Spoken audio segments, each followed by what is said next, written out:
Hello, Kent International Jamboree. My name's Jan Cobley, and I'm a volunteer with Save the Children. I've been volunteering for about 8 years, since I retired, in fact, but I've been a supporter for much longer, since 1984. So how did I get started? Well, here's a little question for you. What's the connection between these two people? Do you know who they are? Who's the guy on the left? No. No, he's not the guy that was kidnapped. That is Michael Buerk, and actually, that's when he's on I'm a Celebrity, Get Me Out of Here. The other guy is Bob Geldof. So what's the connection? Do you know? Sort of, yeah, absolutely, Live Aid. On the 23rd of October 1984, Michael Buerk sent a report which was broadcast on the 9 o'clock news from Ethiopia, where there was the most appalling famine. And it was heartrending to see him clutching this starving child. It affected me very deeply, and I wasn't alone. Bob Geldof was also affected deeply, and that gave rise to Band Aid. Now, even if you're too young to remember Band Aid, you must know the song, Do They Know It's Christmas? Band Aid led to Live Aid, and Live Aid led to Comic Relief, which of course is still happening. The rest is history. It changed the face of emergency relief in this country forever. Now, my own response was a wee bit more modest than Band Aid. I went into work and asked if we could make a collection and if the firm would match what the staff donated. And management agreed, and so we did it. So why is this relevant? Because we chose Save the Children to receive our donations. And that was how long before I became a volunteer I did my first fundraising for Save the Children. Save the Children was in Ethiopia long before Michael Buerk arrived, and they stayed there long after the world's media had turned their attention to other things. And they are still there now. They continue to work through the good years and the lean years, of which there are many. Last year, for example, they had another famine that was worse than in 1984. But because the agencies have been there helping to build self-sufficiency and resilience, the impact was far less than in 1984. It was actually a famine that gave rise to Save the Children. As I'm sure you all know, the First World War ended in 1918, but you may not know that the Allies continued their blockade well into 1919. It caused immense hardship, and children in the cities of Austria and Germany were literally starving to death. Eglantine Jebb and her sister Dorothy Buxton joined a movement called Fight the Famine. Wrong slide, sorry. Fight the Famine. It was a campaign to get the blockades lifted, but they very soon realized that more than campaigning was needed. They needed direct action. And so they founded the Save the Children Fund. And on the 19th of May, they hired the Albert Hall, as you do, from their own funds to launch a direct appeal. Now, the hall was packed. There were queues of people trying to get in, but some of them were pretty hostile because they said, you're trying to help our enemies. So she had a bit of a struggle to start with, but her passion came through. Her support for these suffering children won her audience round, and the appeal was a great success. She was a most remarkable woman, because apart from founding Save the Children, she drafted the original Declaration of the Rights of the Child. And that's still the basis of the UN Convention on the Rights of the Child.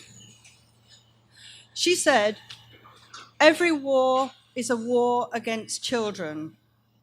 It's absolutely true. Only this week, Save the Children have been reporting that there is a cholera epidemic in Yemen that's likely to kill thousands and thousands of children.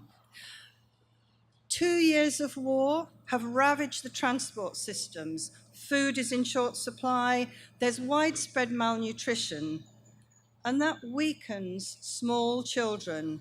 They're simply unable to fight disease. And the conditions in which diseases like cholera can flourish are rife. Medical facilities have also been badly damaged. But Save the Children is there in Yemen doing what it can, as it always does in emergencies. But it isn't just emergencies where Save the Children works. Eglantine Jebb said, Save the Children must not be content to save children from the hardships of life.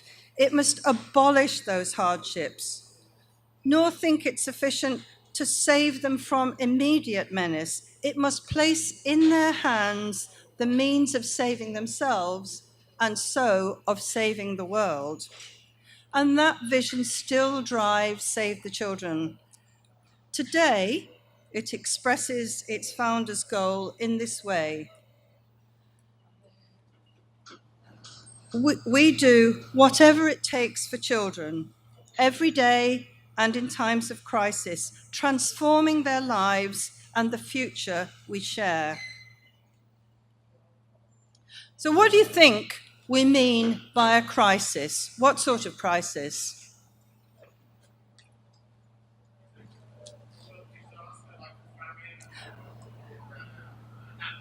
Yep, natural disasters like famines, floods, earthquakes. What else?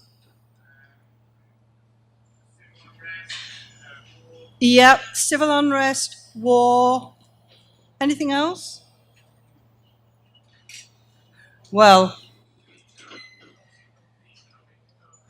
yep, economic disasters, not so much, only insofar as they create human disasters. So natural disasters, things like tsunami, Ebola, man-made disasters, things like Grenfell Tower, for example, refugee camps, and the rescue at sea. What does it take in a crisis? What do we do? Well, we reunite families. We provide food and water, health care, wash kits, clothing, bedding, shelter, and then really importantly, child-friendly spaces, places where children can come and be completely safe, play, be children again after their trauma. And then they can move on to education and restarting to learn. What about every day? What does it take? The things that we focus on, surviving. The number of under fives dying every year is about 6 million, which is shocking. Nutrition, making sure that they're not malnourished and so they can grow. Healthcare, including vaccinations. Education, protection, and helping them achieve what they're capable of achieving, fulfilling their potential. And where do we work? We work in 120 countries around the world, including the UK. In emergencies, we simply go wherever the emergency is. Now, you might think that after nearly 100 years, we shouldn't still be striving to achieve what Eglantine Jebb hoped for. But the grim facts are that every 6 seconds, a child under 5 dies. And most of these deaths are nothing to do with emergencies. They're from preventable and treatable causes like pneumonia, diarrhea, malaria, and measles. Malnutrition is often a hidden contributory cause. Malnutrition damages children for life. It stunts their growth. It stunts their mental ability. It diminishes their ability to learn. 58 million children in the world do not get even the most basic of education. And violence against children goes on all the time in war, in trafficking, and in some cultures, it's just a norm. It's what happens. There has been some progress. For example, since 1990, the number of under fives dying every year has halved, and that's quite an achievement. But progress has not been even. There are still some highly vulnerable groups among whom the deaths are disproportionate, particularly females, the disabled, ethnic and religious minorities, and those living in extreme poverty. So in 2016, Save the Children launched a global campaign, Every Last Child. And the principle is that no matter where they're born, no matter what their gender, ethnicity, religion, or physical ability, every child has the right to survive, to learn, and to be safe.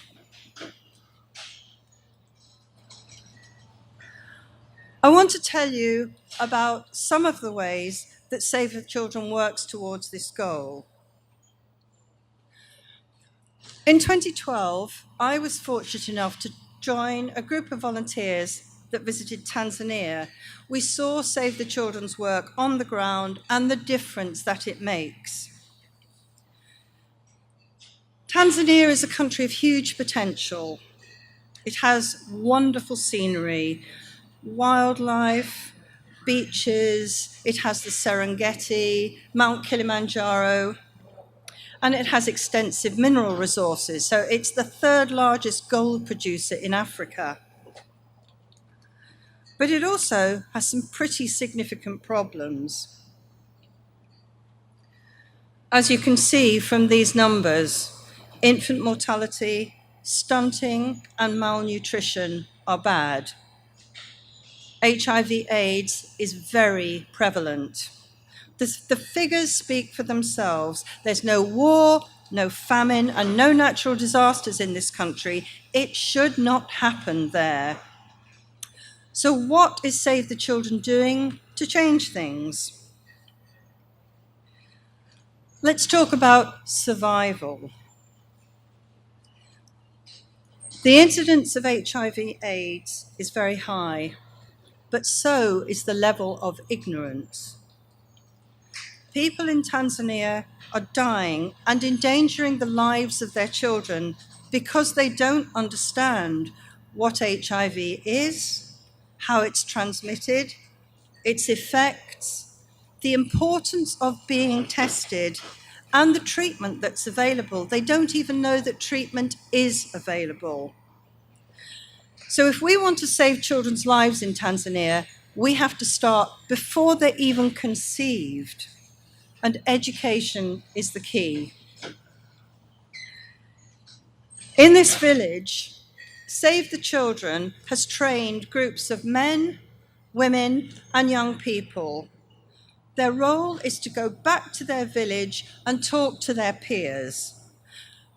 They're nominated by their village elders, so they're known in the village, they're respected in the village. And it's proving effective.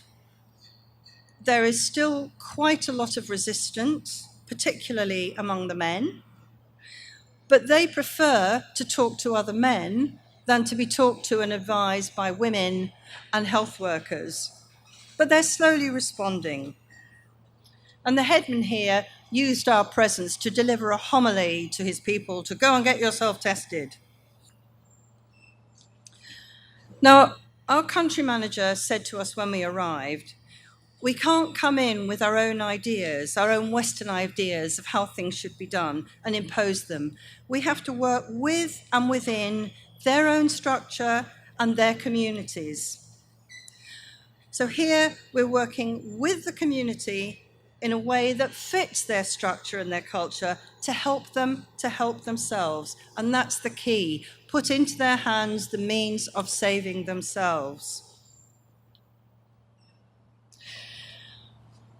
1/3 of all infant deaths in Tanzania occur in the first month of life. 1/3 of these infants who die don't make it through the first month. For premature and underweight babies who are less than 2.5 kilos, the outlook is not good. So to help reduce infant mortality, we have taken the national lead in establishing what's called a kangaroo mother care system in hospitals and clinics. So the baby is put into 24-hour skin-to-skin contact with the mother. So they lie on their mother's chest like a little frog. It's like a human incubator. And they're like that until they reach an adequate weight for their age. It's used all over the world, this method, including the UK, actually. But it's especially important where there's no high-tech facilities. It's so simple, it's so cheap to implement, and it's so effective. And it has saved many tiny, vulnerable lives. So let's move on now. Let's assume that the child has survived the first hours, days, weeks, and months, and makes it to school age. Learning is the next hurdle. In theory, children have to go to school from the age of 7, but many of them simply don't make it. Cost is a factor. If they live in remote areas, maybe they can't even get to the school. And sometimes their parents require them to stay home and look after their younger siblings. So under school age, a lot of them don't get much socialization. So when they get to school, they have no idea what it's all about, this formal sitting in school and the business of learning. It's not uncommon in Tanzania as you drive around to see a little child like this beside the fields where their parents are working. They're just in a vacuum. There's no play, no stimulation, no encouragement. We know how important that is for the youngsters. So, Save the Children has worked with the government, with the local authorities, to establish early childhood centres for some of these really vulnerable children in rural areas. In this preschool, they learn to socialise, they learn what the classroom is all about. One of the key things is language. Now imagine, you get to school, you don't speak the language of primary school. How on earth are you going to learn? Well, that's the situation for some of these kids. They only speak their local language, their local dialect, but they're going to be taught in Swahili. So how are they going to learn? In this early childhood centre, they're taught Swahili. So at least when they get to school, they've got a fighting chance. Also important, when they're here, they get a decent meal. This is a country where malnutrition is rife, so that's really important. Do you know how difficult it is to concentrate when you're really hungry? Your brain just goes walkabout, doesn't it? Well, these kids, they come here, they get their decent meal, and they learn, and then they're ready for school when school comes. It's not all academic, of course. They told us that they enjoy the singing best. That's what they were doing there. The training that we have provided to the staff, these guys here, that is helping these young children to have a future. There's also plenty of playing time. But sadly, some of them have to learn how to play. Look at the puzzlement on that little girl's face. She hasn't got a clue what she's supposed to be doing. And the little boy, I gave him a tennis ball. He'd obviously never seen one of those before. I just wanted to throw and catch with him. But he just, I don't want you to take it from me. Until eventually I got him to understand that we throw and we catch. And then he smiled, and that was great. On the same site as the primary school, as the early childhood centre, there is a primary school. Now, I started volunteering with Save the Children with tennis, encouraging people to run tennis tournaments to raise money for Save the Children. So I took with me a load of tennis kit, including lots of balls. That ball on the left is what they're used to. Actually, one of my colleagues took some actual footballs, but that is what they play with. They'd certainly never seen a tennis ball, and they'd never played catch in a group like that. But they really got the hang of it. Their abilities are no different from ours. It's just that their opportunities are so far fewer. And then there were the tennis rackets. This young lad had a whale of a time. I'm a lousy tennis player, so I couldn't hit it to him, but he was great. He really enjoyed it. He had some real natural skill. And you can't help wondering whether in a different time, in a different place, he might have been a really good player. Who knows, maybe even a Rafael Nadal or a Roger Federer, maybe. But we'll never know. He will never know. He will never get that chance. He won't be able to find what his potential is and fulfill it. But at least with the programs that Save the Children is running in the schools and the preschools in Tanzania, we're taking steps in the right direction so that one day this boy, a different boy, might have that chance, or girl. Now, I would like to show you a program that we're running in the UK, because the principle is identical. If children get the right help in their early education, their prospects are transformed. These are the statistics about children leaving primary school at age 11. 25% of children generally, and 40% of those living in poverty do not reach the accepted standard of reading. So this is what we're doing. It's called Families and Schools Together, and it's run in primary schools all around the country. Every child has hopes for the future. I'm going to be a firefighter when I grow up, an artist, a doctor, a policeman. I want to be a ballerina, a Formula One driver. I want to be a teacher. I would like to be a pediatrician.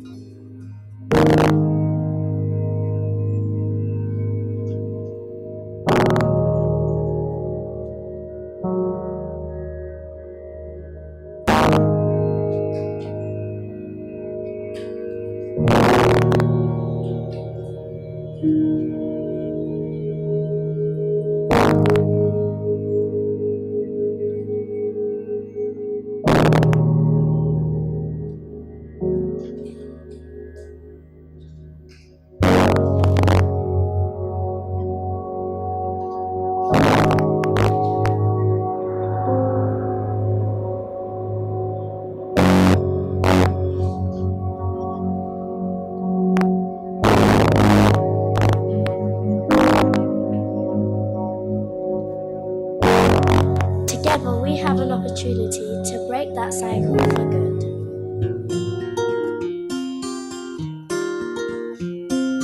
Hello, my name's Emily. I'm Renee and this is my mum Henrietta. We are the Khan family. My favourite thing about FAST is that you get to communicate with your family and you get to spend more time with them.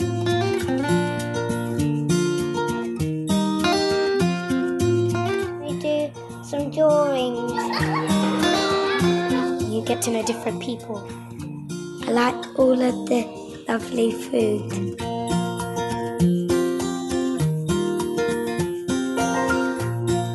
And it's lots of fun, I swear.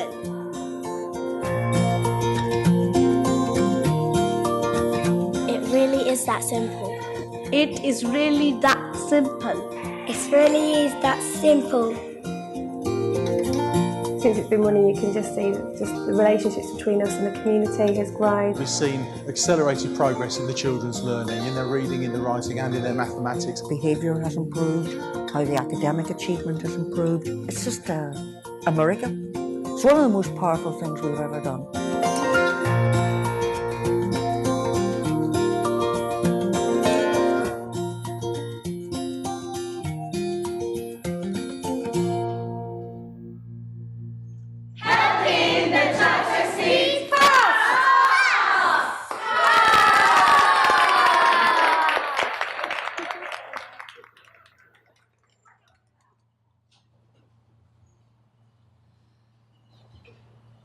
Families and Schools Together brings the parents, the teachers and the children together.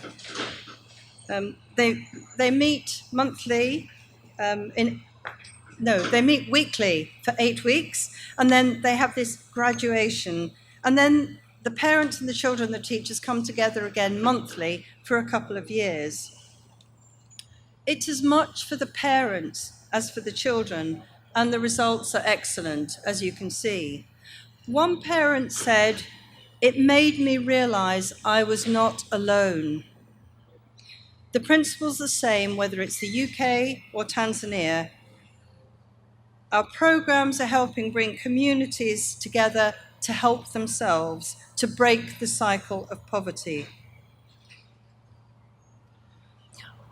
The third pillar of our Every Life Last Child program is being safe. We've made a visit to Zanzibar, which is part of Tanzania, and the programs there are all about protecting children. This film shows you that this island paradise is anything but blissful for a lot of children.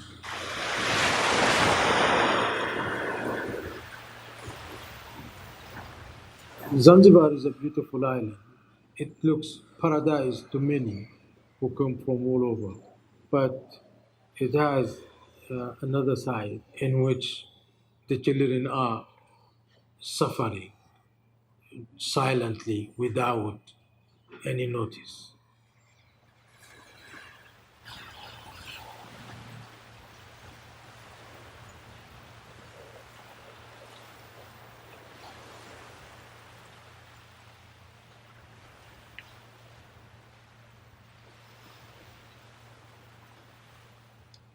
Save the Children is working to ensure that children get the protection that they need through the appropriate laws and structures that allow cases of abuse that happen, either would be physical, sexual, or even exploitation, child labor. We work with the Ministry of Education, Social Welfare, Youth, Women and Children Development to ensure that we have the right protective mechanisms, the right referral system, so that children who are abused or children who are involved in labor get the justice that they deserve.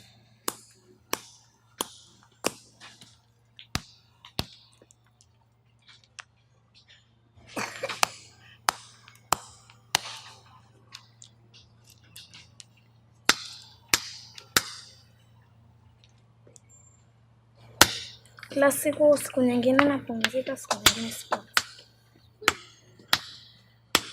Siku za Ijumaa mimi kazi yangu ni ya kufanya kokoto, na alafu kila siku ninabanja vipolo viwili, na alafu kipolo kimoja shilingi 500.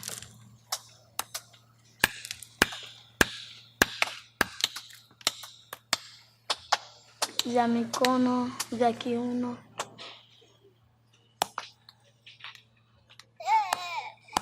Kwa tunajumliza vifua, lakini hatuna budi, ndio tunataka pesa.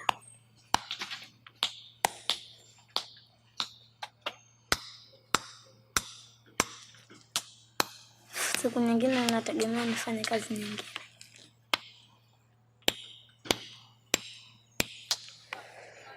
That the conditions that children work in are very dangerous for their health. Children have died in mines like this because they use dynamite. Like through the parenting groups, we have the Shahia Women and Children Coordinators. So we build their capacity so that they can go and work in the communities. So we work through the structures that already exist in the communities.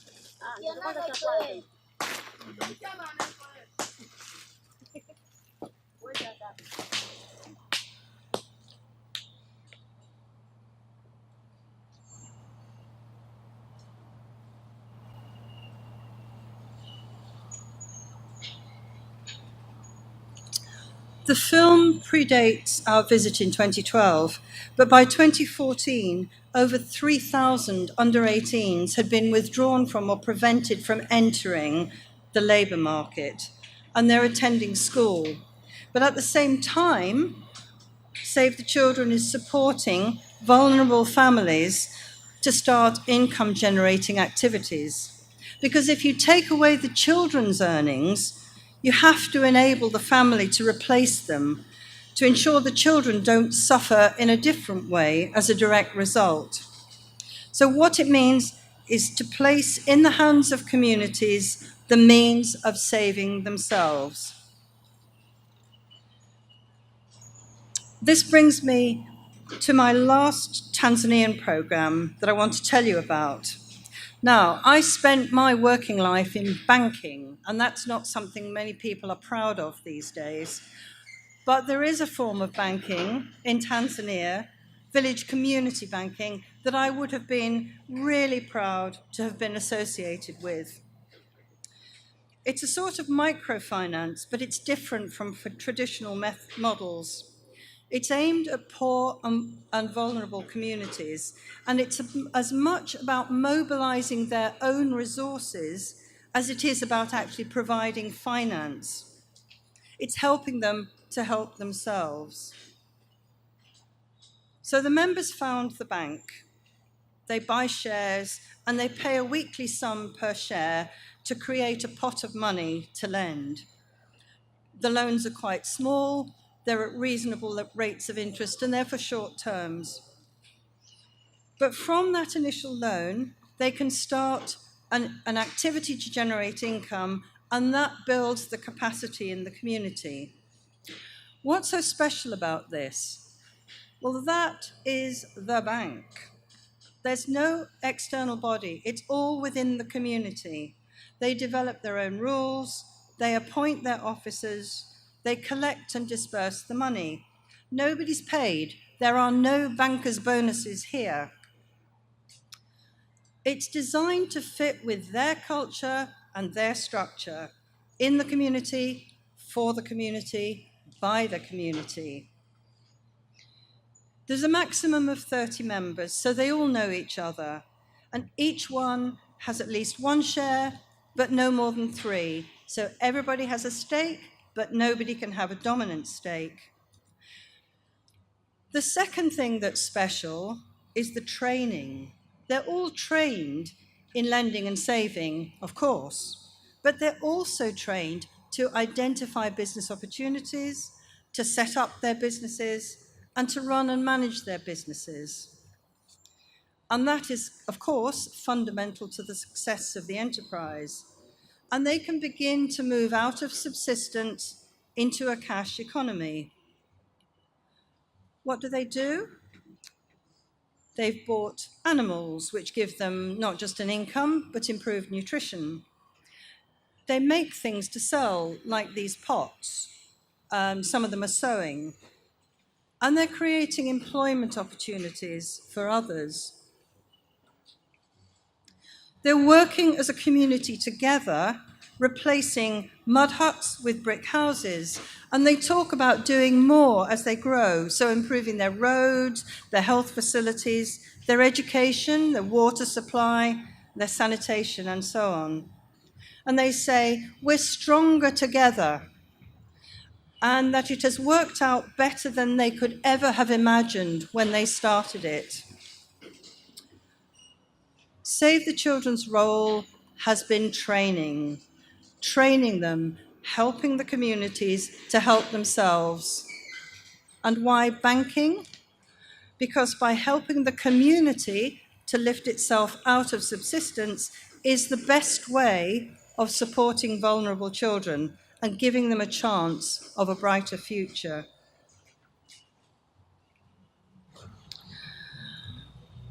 I want to come back to the UK again now.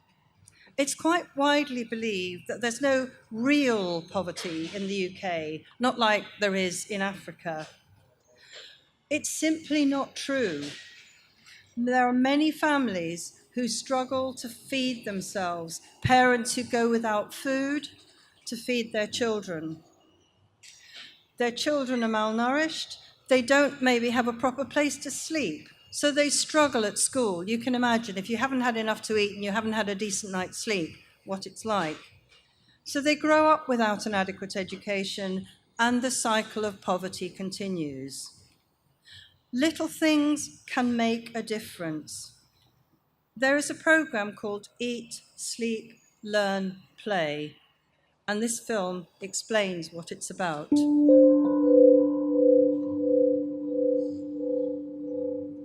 Before the health visitor came, life was hard.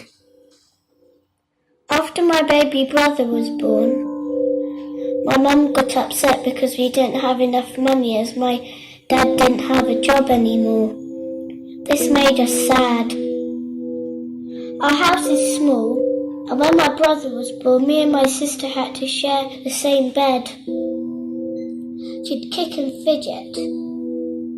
I could never sleep, and Mum was worried because she said it was making me grumpy.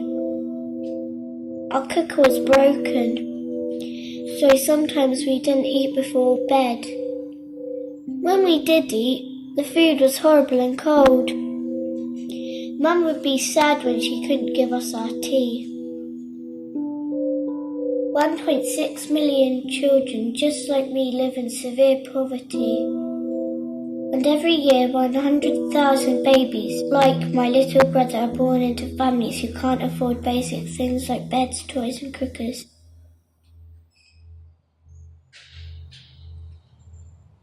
When I first heard about Eat, Sleep, Learn and Play, my heart leapt. The program would make an immediate and visible change to a family in need. I meet parents every day whose hearts ache because they can't provide the basic needs for their family. Save the Children's Help changed everything. They helped Mum and Dad to get the benefits help needed to buy a new cooker so we could eat as a family. Since they gave us a new bed, I don't have to share anymore. I'm not so tired and grumpy in the mornings and can't wait to learn at school and play with my friends. And when the volunteers came to help us decorate the bedroom, we were already happy. Dad said that things would still be tough until he got a new job, but at least now we know Save the Children care, and we're willing to give us a chance when we needed it the most. It's amazing really that such small things can make such a big difference.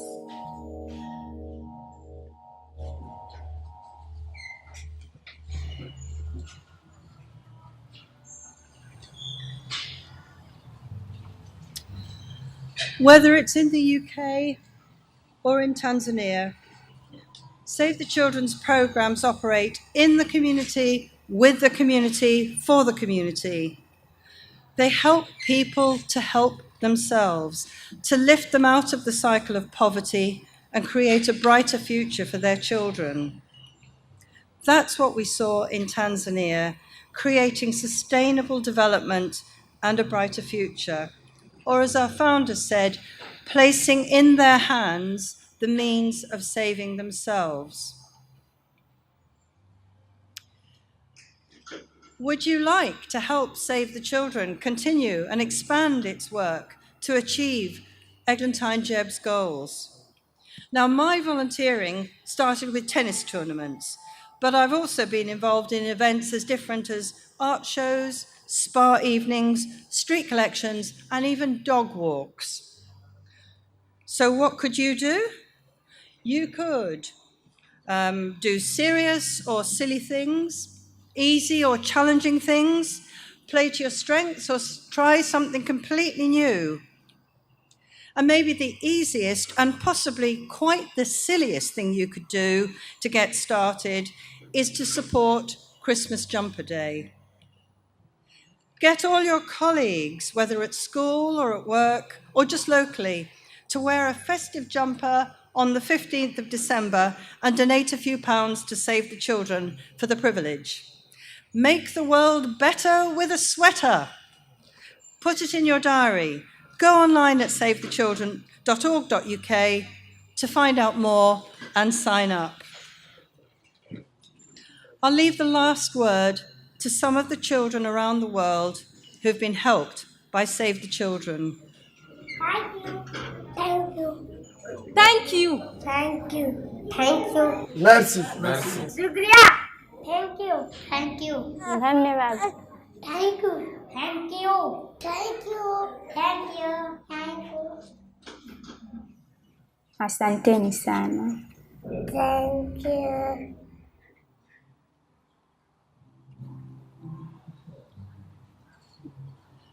Thank you.